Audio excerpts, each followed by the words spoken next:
"If you have $5, I'll quit right now," the manager said, loud enough for the entire store to hear, his voice bouncing off the glass refrigerators and polished tile like it was part of the entertainment, and a few customers near the checkout let out quick, amused laughs as they turned their heads, phones half raised, sensing something worth recording. The man he was talking to didn't react the way people expected, didn't shrink, didn't argue, just stood there near the counter with a worn jacket hanging loosely off his shoulders, hands still, eyes steady, like the noise around him belonged to a different room entirely, and that alone made the moment stretch longer than it should have. The fluorescent lights hummed overhead, casting a pale reflection across the floor where a crumpled receipt slid slightly under someone's shoe, and behind the counter, the manager, Ethan Carter, his name tag slightly crooked, leaned forward with a smirk that had been practiced over years of being obeyed without question. "You heard me," he added, tapping the counter twice with his knuckles, sharp, rhythmic, like punctuation. $5, and I walk out that door. That's all it takes." A cashier beside him let out a small chuckle, then covered her mouth too late, and somewhere near the drink aisle, a teenager whispered, "No way." Under his breath, already angling his phone for a better shot, the man at the counter, Daniel Brooks, shifted his weight just slightly, not back, not away, just enough to settle his stance, and for a brief second, his gaze flicked past Ethan, landing on the wall clock above the security monitor, as if checking something no one else could see, then returned, calm, unreadable. "You can't even afford a sandwich," Ethan continued, louder now, feeding off the attention, his voice carrying that sharp edge of confidence that comes from never being challenged. "And you're standing here like you belong." A ripple of laughter followed, thinner this time, less certain, but still there. Daniel didn't respond, not with words, not with anger, just a slow breath in, then out, the kind that barely moved his chest but somehow shifted the air around him, and his hand moved, almost absent-mindedly, toward the inside pocket of his jacket, fingers brushing against something hidden there, something he didn't pull out yet. The sound of a cooler door closing echoed from the back, a soft thud that seemed louder than it should have been, and for a moment, one of the customers near the entrance hesitated, like they were about to leave but decided to stay, curiosity anchoring them in place. Ethan tilted his head, watching Daniel now with a hint of impatience creeping in beneath the amusement. "What? You checking if you've got it?"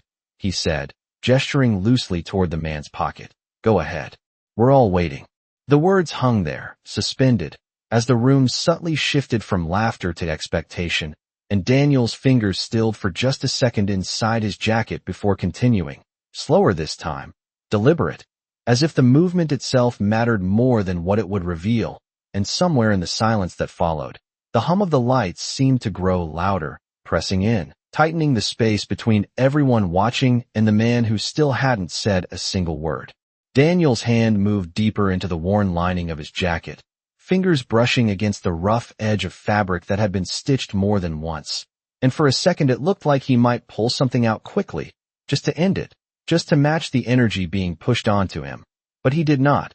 He slowed instead, his movements deliberate, almost careful, as if the weight of the moment was something he respected more than the voices around him, and that hesitation stretched the silence just enough for it to start feeling different, less like entertainment and more like something uncertain. Behind the counter, Ethan shifted his stance, one foot tapping lightly against the tile, impatience creeping in beneath his grin. "Come on," he said, dragging the words out this time, glancing briefly at the small crowd that had formed. "Do not tell me you made all of us wait for nothing." And a couple of people chuckled again, but softer now, their laughter thinner, less confident than before.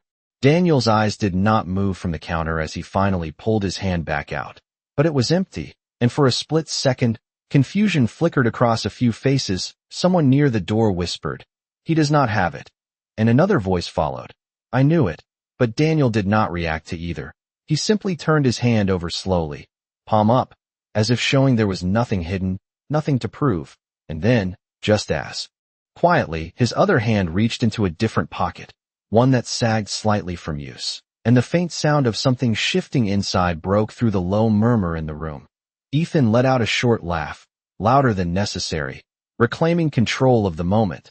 "There it is," he said, pointing casually. That is the one. That is where you keep your fortune, right? And a few smiles returned, though they did not spread as easily this time. Not like before.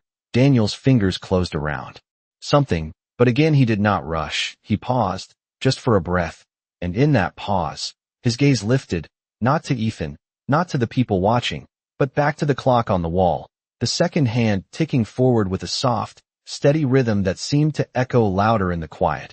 And when his eyes came back down, there was no tension in them, no embarrassment, just a calm that did not belong to the situation. Sir. A voice came from behind the counter, the young cashier, Emma, her tone hesitant, almost careful. Maybe we should just, but she stopped before finishing, her words fading under Ethan's dismissive wave. It is fine, he said without looking at her, his attention fixed on Daniel again. We are having a moment here. And the phrase lingered awkwardly in the air, heavier than he intended. Daniel finally pulled his hand out, revealing a small, folded bill, edges worn, creased from being handled too many times, and he placed it gently on the counter, not tossed, not pushed, just set down with a precision that contrasted sharply with everything that had been said around him. And for a brief second, nothing happened. No laughter, no comments, just the soft hum of the lights and the faint buzz of a refrigerator motor kicking on in the background. Ethan leaned forward slightly, eyes dropping to the bill, then back up, the corner of his mouth lifting again, but slower this time.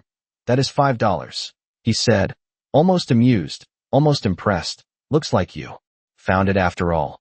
And he straightened, spreading his hands as if presenting a conclusion. Guess I owe everyone a show. But Daniel did not move, did not step back, did not look satisfied. He simply rested his hand lightly on the counter, fingers relaxed, and said in a voice so even it cut through the room more sharply than any raised tone could. Now you keep your promise. For a moment, no one moved, the words settling into the space like something heavier than they should have been, and Ethan blinked once, then again, as if recalibrating, his smile still there, but no longer anchored.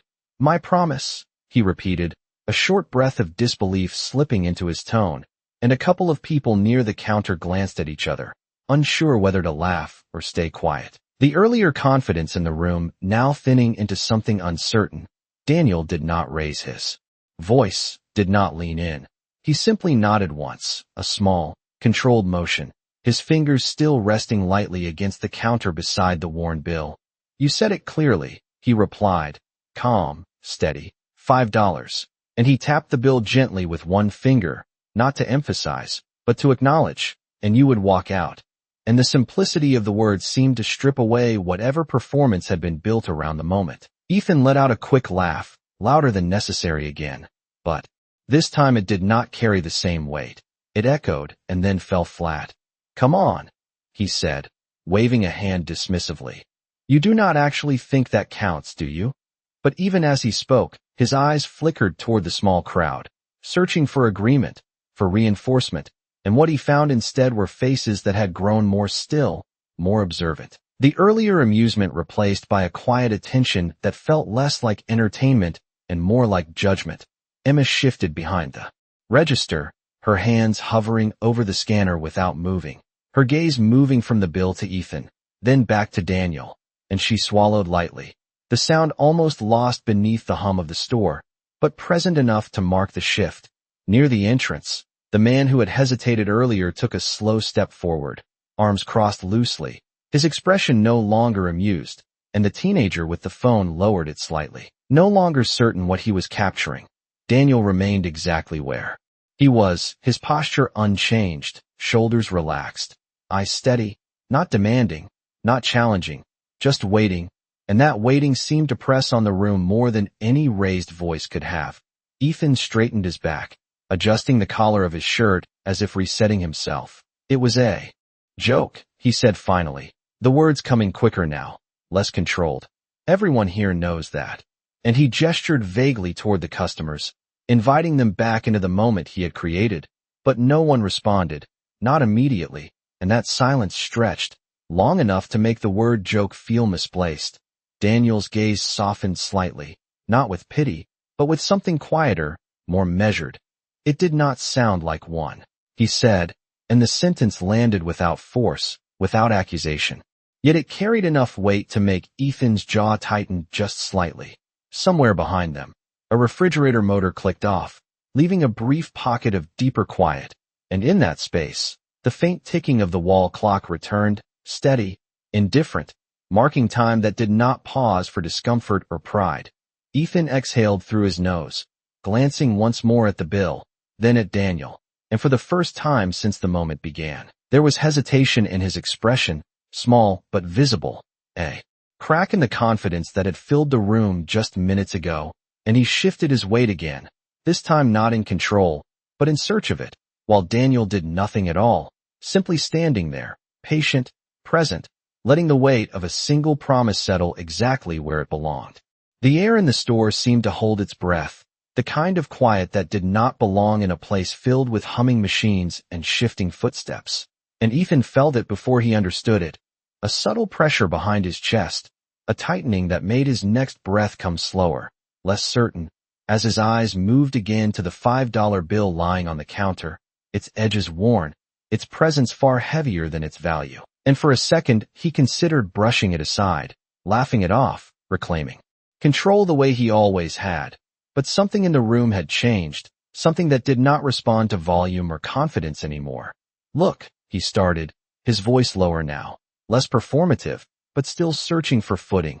"That is not how this works." And he gestured vaguely toward the counter, toward Daniel, toward the situation itself, as if redefining it midair.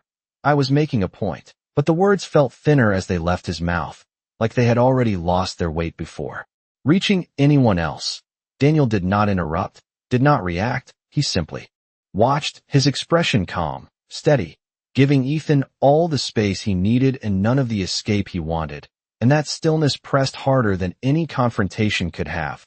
Emma shifted again behind the register, her fingers now resting lightly on the edge of the counter, and she glanced at Ethan, then at Daniel, then down at the bill, her brows drawing together slightly as if she was seeing something she had not noticed before, not in the money, but in the moment itself, near the entrance.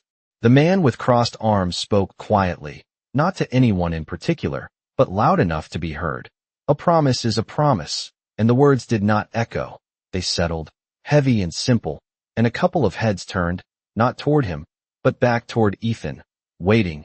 Ethan's jaw tightened, and he let out a short breath, running a hand briefly through his hair, the movement quick, almost instinctive, as if trying to reset the version of himself that had started this, but it did not come back the same. And when he looked at Daniel again, there was a flicker of something new in his eyes, not anger, not arrogance, but uncertainty. "You really expect me to just walk out?" he asked, the question hanging somewhere between challenge and disbelief, and Daniel's answer came without hesitation, without pressure. "I expect you to do what you said." And that was all. No added weight, no accusation, just the truth laid plainly between them. The clock on the wall ticked forward again, the second hand, moving with quiet indifference, and the sound seemed louder now, marking the space between each decision Ethan was not yet making. A customer near the cooler stepped closer, placing a basket down slowly on the counter, as if even that small action should not interrupt what was happening. And the teenager lowered his phone completely this time, slipping it into his pocket, his attention no longer on capturing the moment, but on understanding it. Ethan looked around, just briefly, taking in the faces, the silence, the absence of laughter that had filled the room minutes ago, and for the first time, he seemed to realize that the moment no longer belonged to him, that whatever control he thought he had built had shifted, quietly but completely, into something else, something he could not override with a joke or a louder voice. Daniel's hand moved slightly, not to take the money back, not to push it forward, just resting there beside it, grounded, patient, as if he had nowhere else to be, as if time itself had slowed around him, and in that stillness, Ethan felt the weight of a simple choice pressing in, heavier than anything he had expected from a $5 bill. Ethan's fingers hovered just above the counter, not touching the bill, not pulling away, caught in a space where action felt heavier than inaction, and the longer he stayed there, the more the silence around him thickened, pressing in from every direction, from the quiet hum of the refrigerators, from the steady ticking of the clock, from the eyes that no longer looked entertained but expectant, and he swallowed once. The sound faint but noticeable in the stillness, before straightening. Slightly as if remembering something he almost forgot, something about who he was supposed to be. "This is my store," he said, not loudly, but with a firmness that sounded more like reassurance to himself than a declaration to others, and he tapped his chest lightly with his fingertips. "I run things here." And for a brief second, the words seemed to give him ground, something to stand on, but it did not spread. It did not pull the room back with him the way it once would have. Daniel did not argue, did not challenge the claim. He simply listened, his expression unchanged, his posture steady, as if the statement did not conflict with anything he had said, and that lack of resistance made Ethan's words feel smaller, contained, unable to expand into control. "You cannot just walk in here," Ethan continued, gesturing lightly now. "Drop $5, and expect everything to bend around that." And he let out a short breath, glancing once more at the people around him, searching again for agreement. But what he found instead were still faces, thoughtful, quiet. The earlier laughter now replaced with something closer to reflection. Emma shifted her weight, her voice softer this time. "Careful. He did not ask for anything extra," she said, almost hesitant to step into the space. "He just followed what you said." And her words did not challenge, they clarified, and that made them harder to dismiss. Ethan looked at her, just for a second, then away, his jaw tightening slightly, the edges of his confidence wearing thinner with each passing moment. Daniel's hand moved again, slow, measured, sliding the bill just a fraction of an inch forward on the counter, not pushing, not insisting, just aligning it more clearly between them. And the small motion drew attention back to the center of it all, to the simple, undeniable presence of what had been asked for. "I am not asking you to lose anything," Daniel said, his voice even, quiet, carrying through the silence without effort, "just to keep your word." And the sentence landed with a clarity that left no room for reinterpretation, no angle to shift it into something else. The man near the entrance nodded slightly, almost to himself, and another customer adjusted the strap of her bag, her gaze fixed on Ethan now, not with hostility, but with a kind of patience that waited for him to meet the moment honestly. Ethan exhaled slowly, his shoulders dropping just a fraction, and for the first time, he looked at the bill not as a prop in a moment he controlled, but as something real, something that had anchored the entire room into a place he had not intended to go. And his hand moved again, this time not hovering, but resting lightly on the counter, fingers spread, grounding himself. He glanced at the door briefly, then back at Daniel, and the space between them felt different now, no longer divided by status or noise, but by a choice that could not be joked away, could not be redirected. Only faced, Daniel remained still, patient, not rushing him, not pressing further, simply present, and in that presence, Ethan felt the last traces of the moment he had created slipping out of his control, replaced by something quieter, heavier, something that asked not for performance, but for honesty, and the realization settled slowly, like a weight he could no longer ignore, resting there between his hand and a $5 bill that had become far more than it ever should have been. The silence did not break all at once. It shifted, slowly, like a weight being adjusted rather than lifted, and Ethan felt it in the way his next breath came deeper, heavier, as if the air itself had thickened around him, and his eyes dropped once more to the $5 bill, tracing its creases, its worn edges, the small imperfections that made it real, undeniable. And for the first time since the moment began, he did not look at it as something to dismiss, but as something that had quietly taken control of everything. His fingers moved, almost unconsciously, brushing the surface of the counter, then stopping just short of the bill, and he let out a slow breath through his nose, the sound soft but steady, before finally speaking again, his voice lower now, stripped of the earlier edge. "You are serious," he said, not quite a question, not quite a statement, and Daniel's response came just as steady. "I have been from the beginning." And there was no shift in his tone, no rise, no fall, just the same calm presence that had held its ground through everything.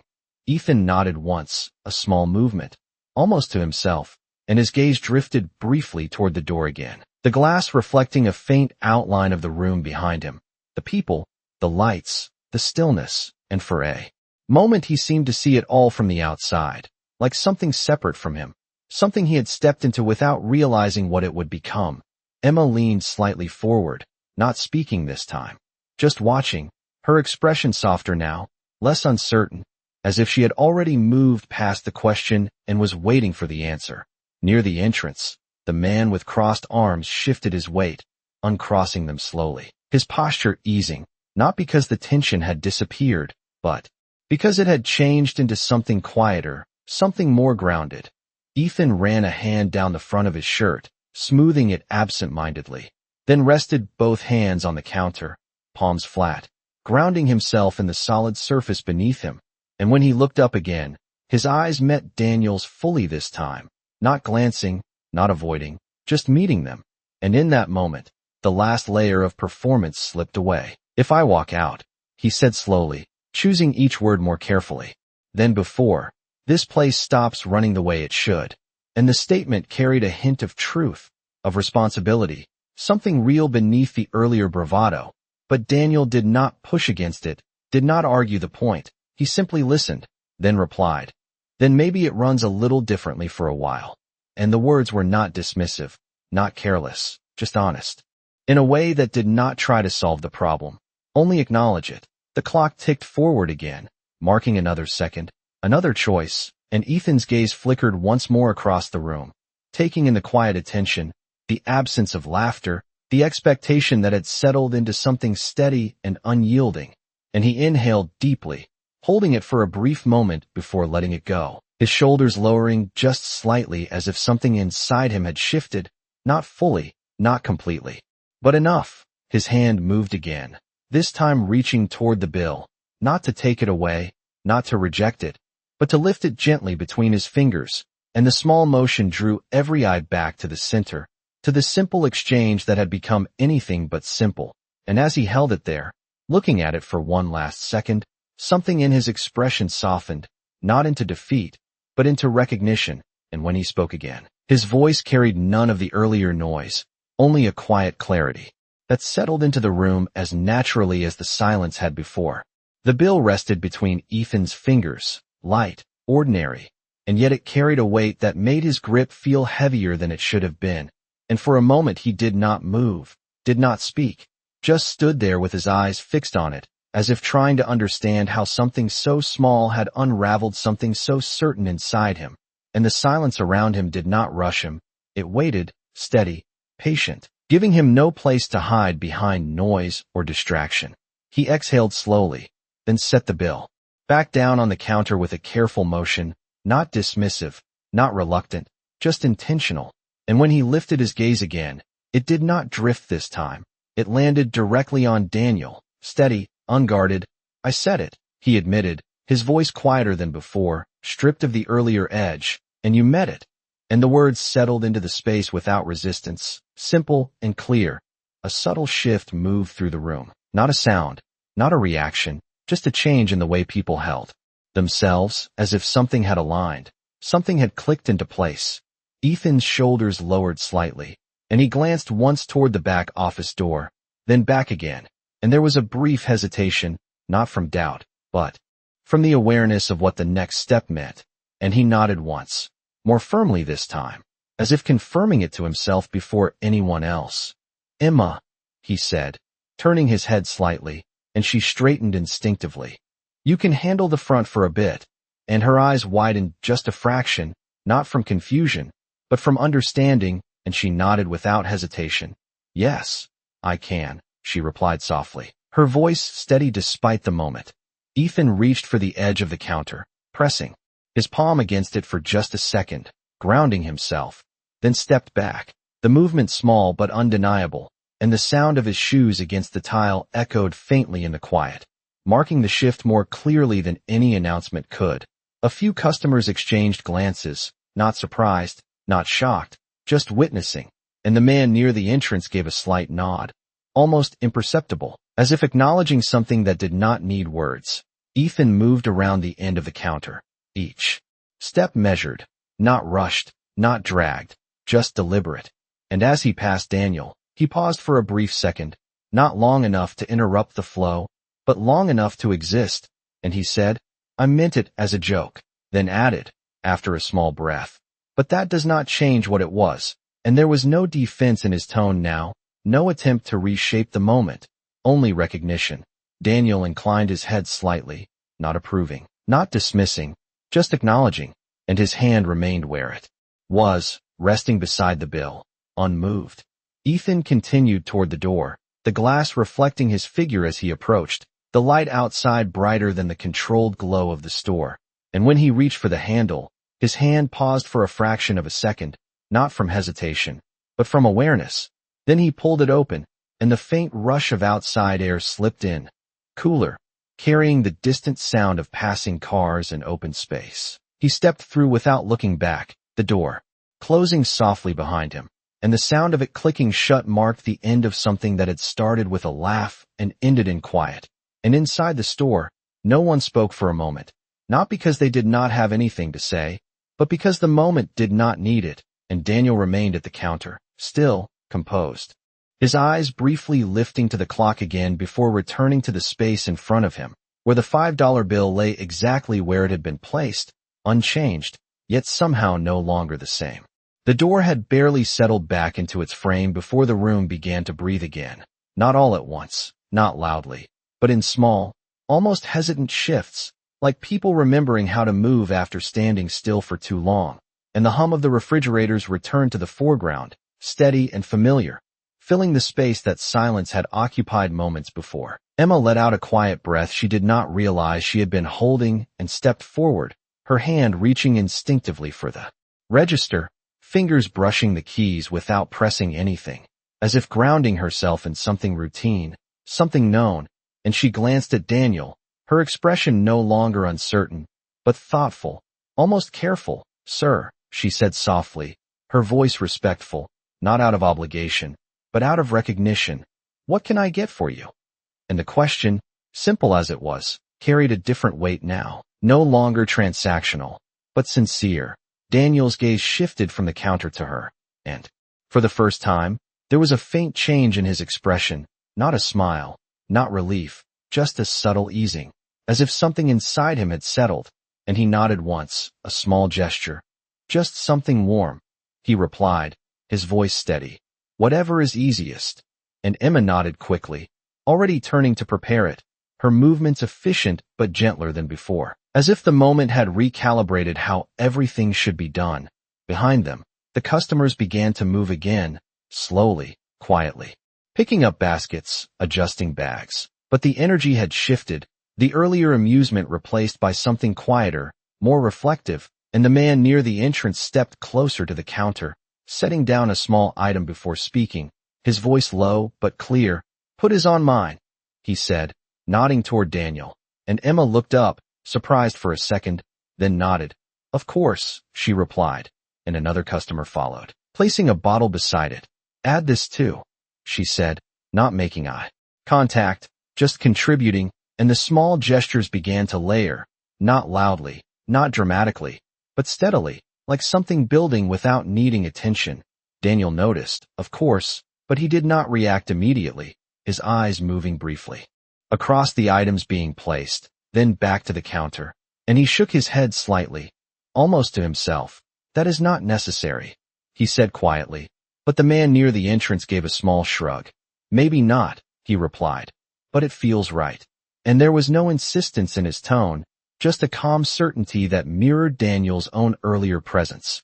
Emma placed a cup on the counter, steam rising gently from it, the warmth visible in the faint swirl of air above, and she slid it toward Daniel. With both hands, careful, deliberate. "Here you go," she said, and he reached for it slowly, his fingers wrapping around the cup, pausing for just a second as if registering the heat, the weight, the reality of it, and he nodded once more.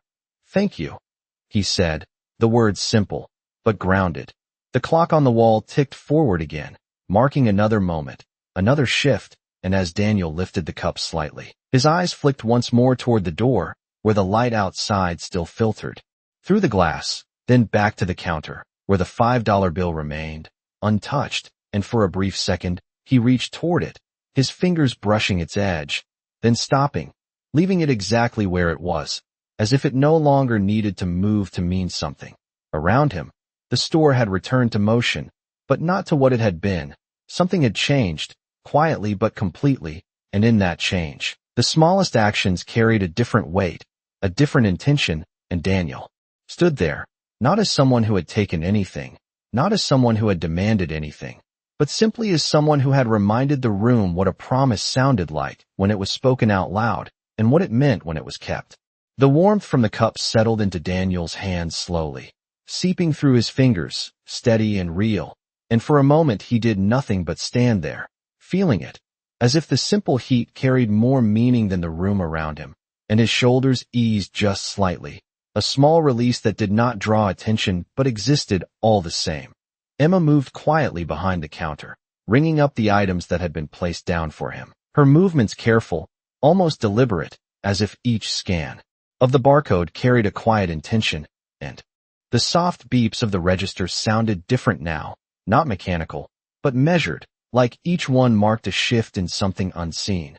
The man near the entrance stepped aside to let another customer approach, but his eyes lingered on Daniel for a moment longer, not staring, not intrusive, just present, and he gave a small nod before turning away, picking up his own items as if nothing extraordinary had happened. Even though the air still held the trace of it, Daniel lifted the cup slightly, bringing it closer, the faint curl of steam brushing against his face, and he paused again, not drinking yet, just holding it there, as if allowing himself to fully register the moment before moving forward, and his gaze drifted briefly across the store, taking in the shelves, the lights, the people now moving through their routines again, but with a subtle difference, a quiet awareness that had not been there before. Emma finished at the register and looked up, hesitating for just a second.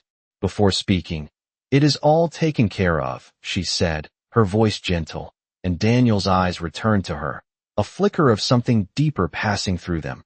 Not surprise, not disbelief, but acknowledgement, and he inclined his head slightly. "Thank you," he said again, and the words carried a weight that did not come from the moment alone, but from something older, something practiced over time. A woman near the cooler adjusted her bag and glanced toward Daniel, then quickly looked away, not out of discomfort, but out of respect, as if understanding that the moment did not belong to observation anymore. Daniel finally took a small sip from the cup, the motion slow, measured, and the warmth reached him in a way that made him close his eyes for just a fraction of a second, not dramatically, just enough to register it. And when he opened them again, his gaze fell once more to the counter, to the $5 bill that still rested there, unchanged in position, yet no longer the center of anything.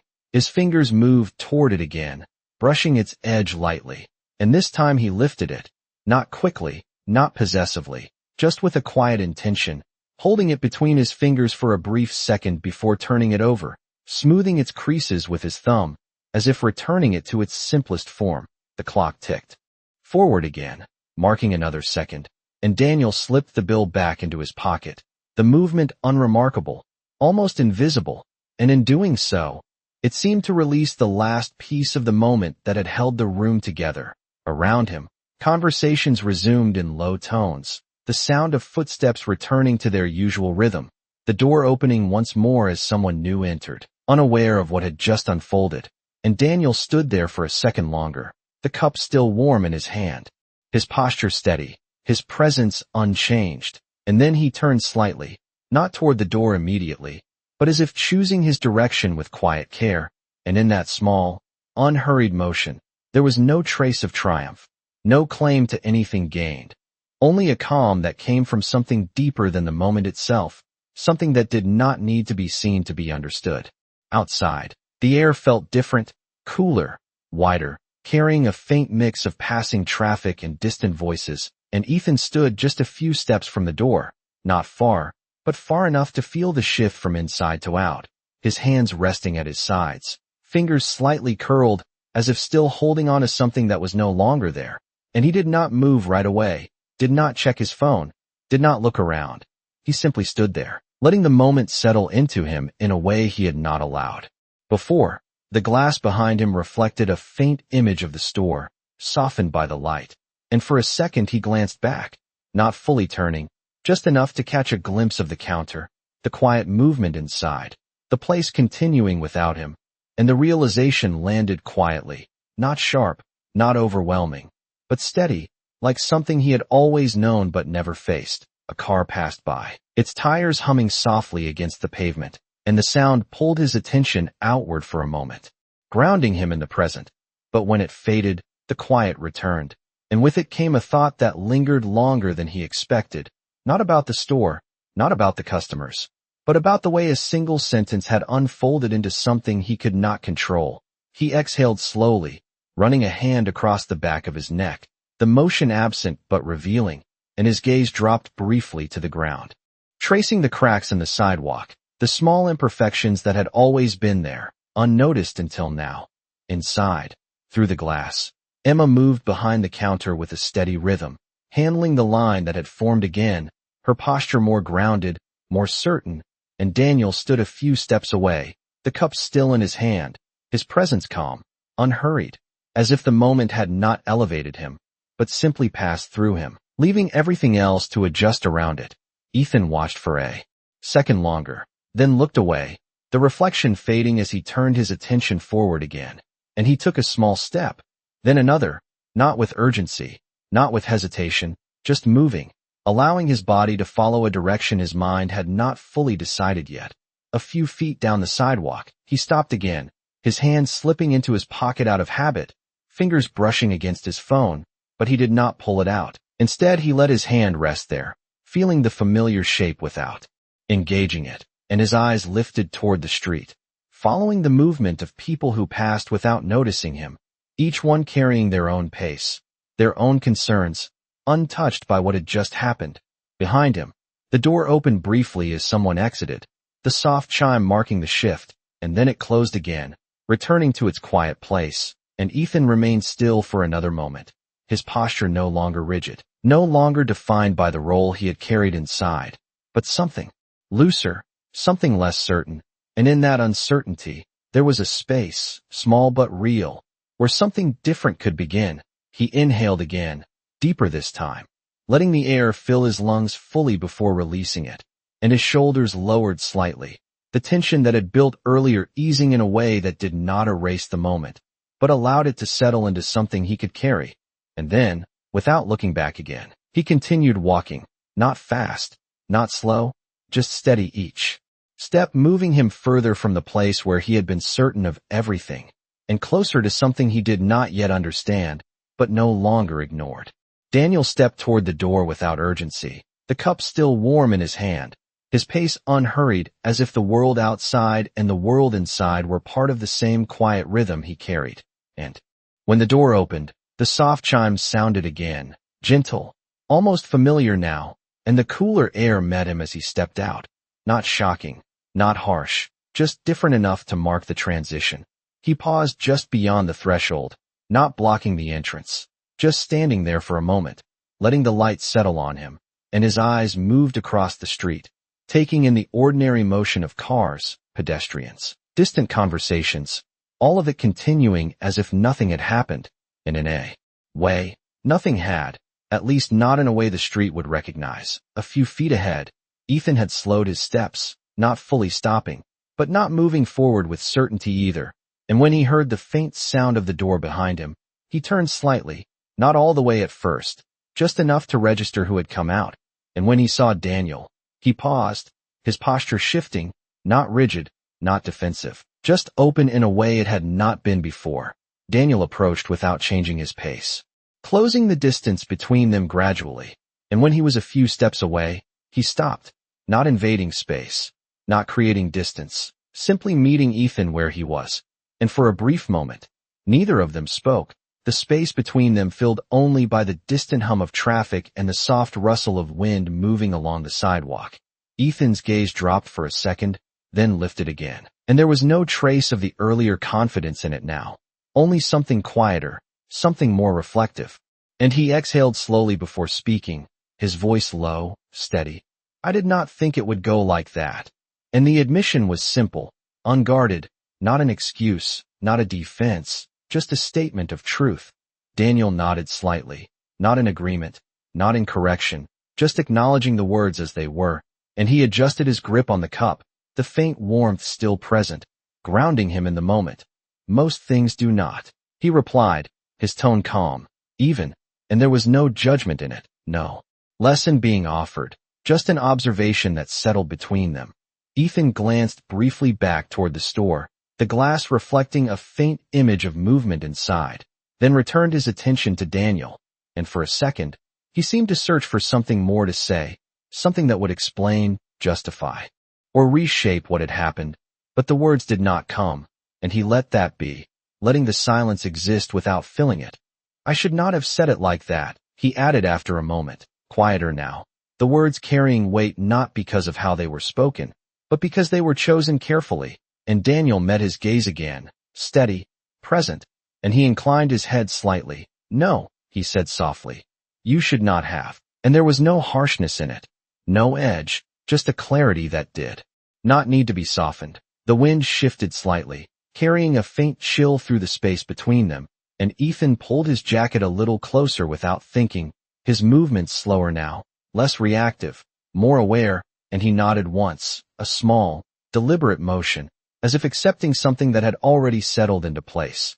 Daniel took a small sip from the cup, then lowered it again, his posture unchanged, his presence steady. And after a brief pause, he stepped slightly to the side, creating a clear path along the sidewalk, not signaling departure, not holding Ethan there, simply allowing the moment to exist without constraint, and Ethan understood it, not as dismissal, not as permission, but as something in between, something that did not need to be named, and he stood there for one more second, then nodded again, quieter this time, before turning slightly, his steps uncertain but forward, and Daniel remained where he was, the cup warm in his hand, the air moving gently around him, watching not with expectation, but with a calm that did not need anything more from the moment than what it had already given. Ethan did not get far before he slowed again, the rhythm of his steps breaking as something pulled him back, not physically, but in the quiet space where thoughts settle after words have already been spoken, and he stopped near the edge of the sidewalk, just past a streetlight that hummed faintly above him, casting a soft glow that stretched his shadow across the pavement, and he stood there for a moment, looking down at it, noticing how it moved slightly with the passing cars, how it shifted, without effort, and the simplicity of it grounded him in a way the earlier moment had unsettled him. Behind him, Daniel remained where he was, not watching closely, not waiting, simply present in the space he occupied, the cup still warm in his hand, the faint steam now barely visible as it faded into the cooler air, and he took another small sip, the motion unhurried, as if time itself had no urgency. Ethan turned slightly, just enough to look back again, his expression no longer searching, no longer guarded, but thoughtful, and he took a step back toward Daniel, then another, not driven by obligation, but by something quieter, something that felt unfinished in a way, that did not demand resolution, only acknowledgement. When he reached him again, he stopped at the same distance as before, respecting the space that had been set between them, and he exhaled slowly before speaking, his voice steady but softer than it had ever been. You did not have to stay, he said, and the words carried a different weight now, not about the store, not about the moment, but about the choice to remain in it, to not walk away when it would have been easier. Daniel's eyes met his again, calm, grounded, and he gave a slight nod.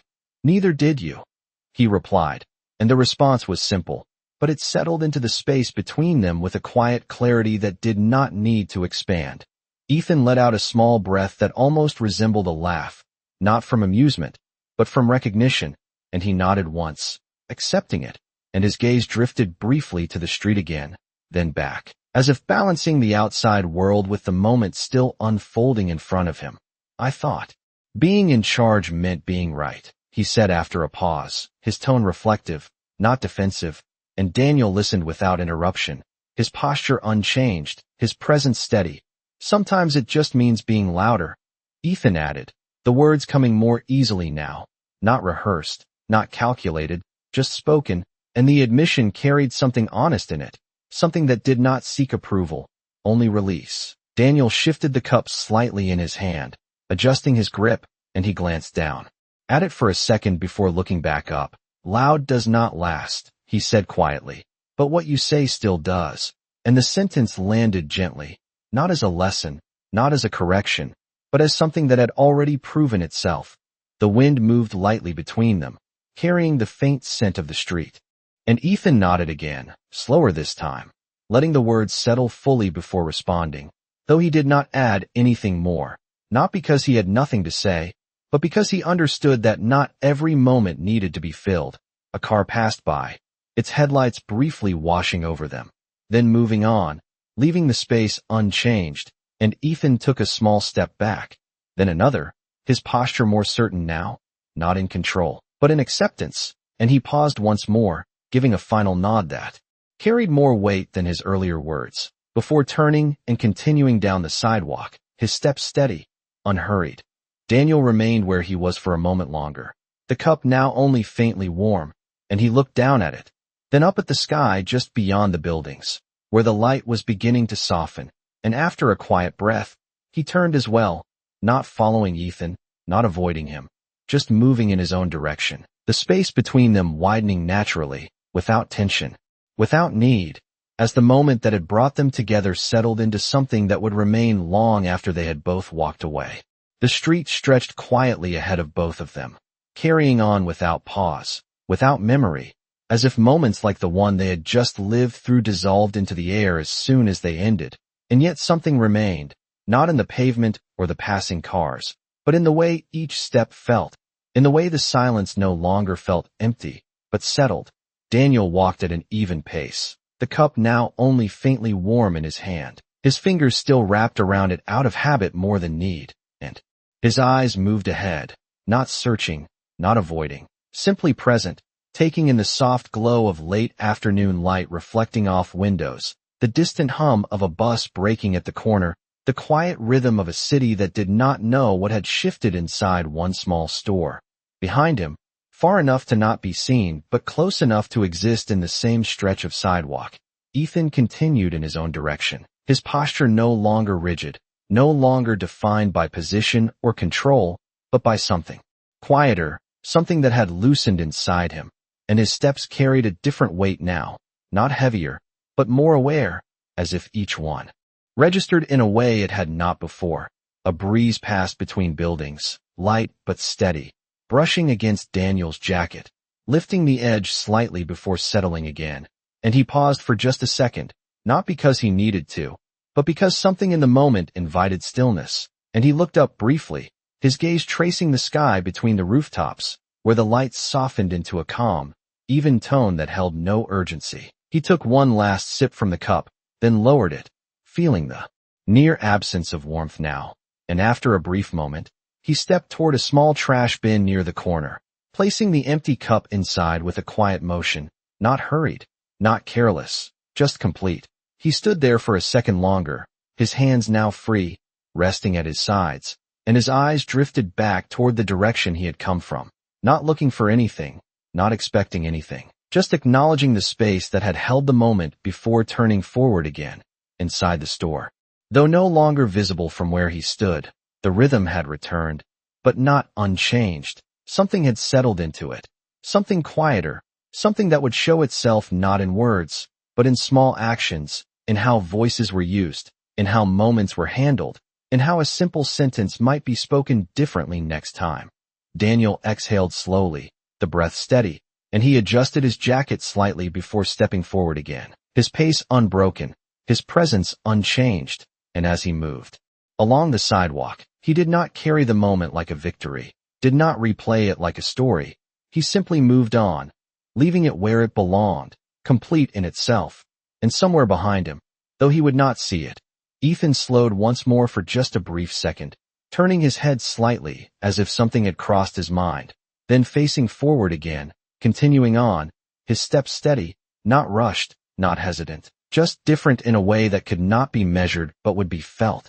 The city moved, the lights shifted, the sounds carried on, and in the quiet space between all of it, what remained was not the $5, not the words that had been spoken, but the simple, lasting weight of a moment where noise gave way to truth, where laughter gave way to silence, and where something as small as a Promise had been held long enough to remind everyone in the room what it meant to keep it.